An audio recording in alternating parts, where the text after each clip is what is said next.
Welcome back to Fundamentals of Action Research at Belhaven University as part of our Doctor of Education program. In this session, we are going to discuss setting goals for your action research project. And I cannot tell you how important the goal setting is to being able to meet the timeline that we're going to give you for the action research project. You've got to have goals. You can't go into this blind. You've got to have a plan. And you've got to have a timeline. So the objectives for this session are that you would develop goals for your action research project. And remember, we have assigned you the topic, the problem, or the issue in your partner school district, which we've also assigned to you. And you need to identify and summarize relevant theoretical frameworks and or conceptual models, because it might be one or the other, or it might be a combination, but it's very likely going to be one. Using some AI tools, because you would be crazy not to use AI to help you streamline this process of alignment, because it's a fantastic resource for you. So you need to use AI to help make those connections. We'll talk more about that. So let's look at the goal setting specifically. You should be focused on the implementation of an action. This goes back to the beginning. Session 1 of this course. So an action or a recommendation for an action in your partner school district to address a specified problem or issue is the focus in your goal setting. You want to use a SMART goal strategy. Most of you are familiar with that. And that just means that your goal should be specific. It should be measurable. It should be achievable. It should be relevant. And it just shouldn't be, it's going to be time-bound based on the prescriptions that we give you as a doctoral studies team, your partner school district gives you. So you're going to be developing an actual timeline as part of your goal setting for your action research project. So just remember, it should be specific, measurable, achievable, relevant, and time-bound.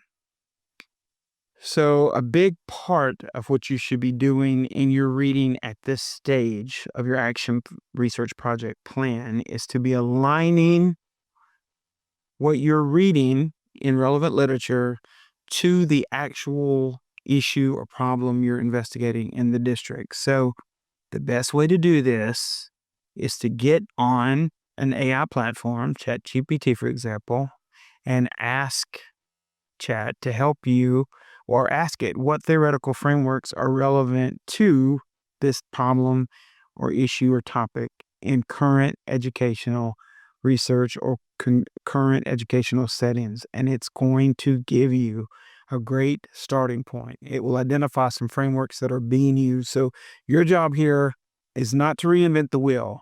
You want to be using the current most relevant frameworks or models that are the best fit for the issue you're addressing with your action research project. You should also ask, how does the framework align with the constructs being measured in your action research project? This is all about best fit.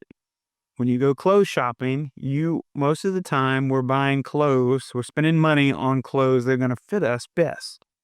This framework or the model that you choose for your study is the same way. You want to choose the one that fits best with the constructs that you're measuring. And again, those constructs are really just the questions you're asking, those research questions. What do I need to know in order to develop an action plan to address the specific problem or issue at hand in your study?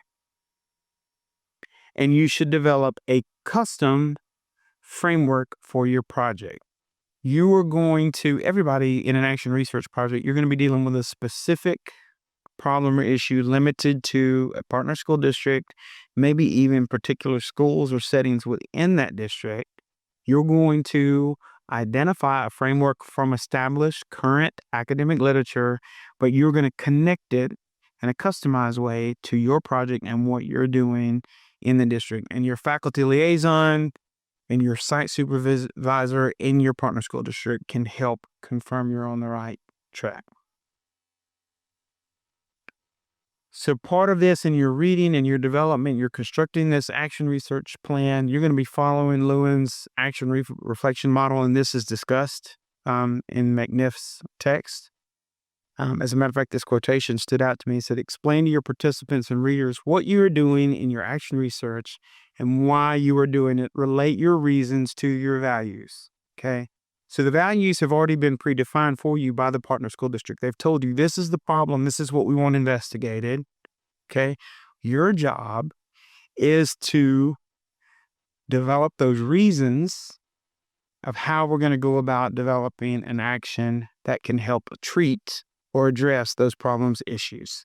And part of this is adapting this action reflection model. You're going to plan, you're going to act, you're going to make an observation, you're going to reflect on it, you're going to replan, you're going to adjust the plan, and you're going to make your way back through this loop. And this was developed by Lewin back in the 1940s. So it's been around a while, but it is consistent and reliable, which is great for research applications.